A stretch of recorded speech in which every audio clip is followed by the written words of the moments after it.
Once upon a time, in the prosperous kingdom of Valia, there was a good-hearted but unaware king named Aldrich. His kingdom shone with wealth and beauty, but behind the glittering palace walls, darkness brewed. His ministers, greedy and corrupt, oppressed the kingdom's poor farmers, stealing their crops and leaving them destitute. Though King Aldrich remained in his palace, unaware of their suffering, his people cried out for justice. One stormy night, Queen Alara, Aldrich's beloved, had a mysterious dream.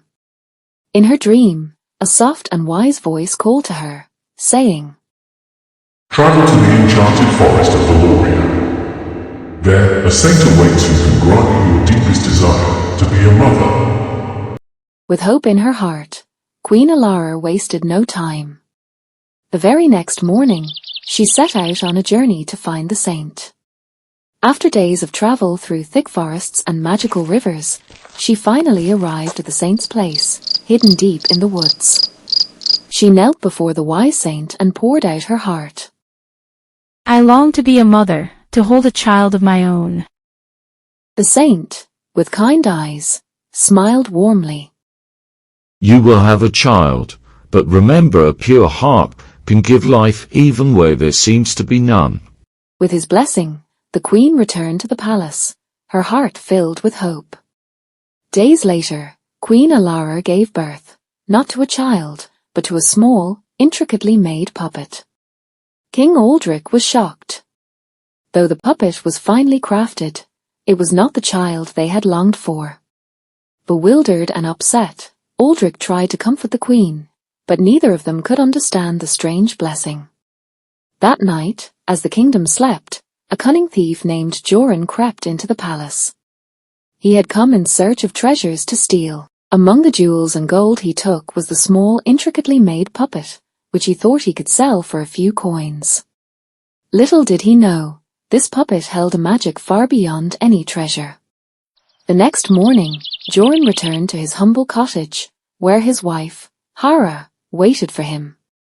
To their surprise, they found a beautiful young girl playing happily in their home. Hara gasped.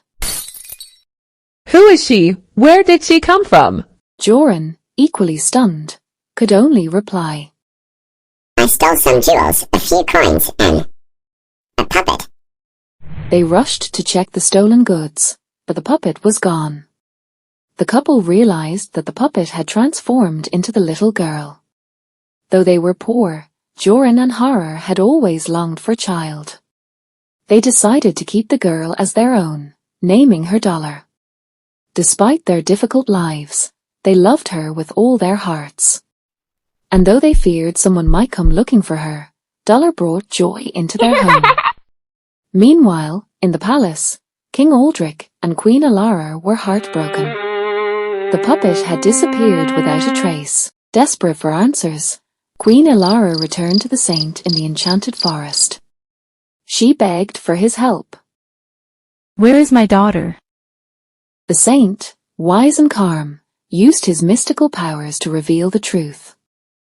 Your daughter is living happily with the fourth his wife. She thrives in there, for it is filled with love and kindness.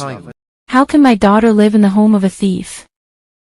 Joran steals only to feed his family, and though he has little, he shares what he often in his village. His heart is pure, and so your daughter has come to life in his home. But remember, in places touched by cruelty, she will become a puppet once more.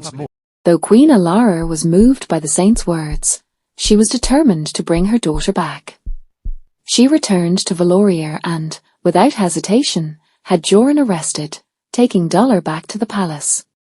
But as soon as they stepped into the grand hall, something terrible happened. Dollar transformed back into a lifeless puppet.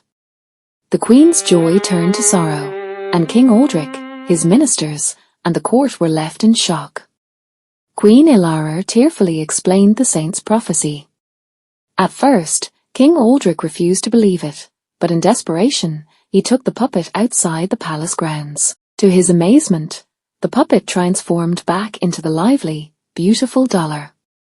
The king was stunned. Realizing the truth of the saint's words, King Aldrich vowed to cleanse his kingdom of corruption. He immediately dismissed his greedy ministers, restored justice, and set about helping the farmers and the poor. But the king knew that Dollar had grown up in the loving care of Joran and Hara, and it would be wrong to take her away from the only family she had known. So, in a grand gesture of humility, King Aldrich pardoned Joran and invited him and Hara to the palace. Let us co-parent Dollar, for you have shown her love as pure as any royal could. From that day forward, Dollar had two homes, one in the grand palace of Valia and one in the humble village cottage, where she was cherished by all. King Aldrich's heart had changed, and Valia began to flourish again. The people were no longer oppressed, and peace returned to the land. Dollar grew up surrounded by love, proof that even the simplest of homes can hold the greatest treasures.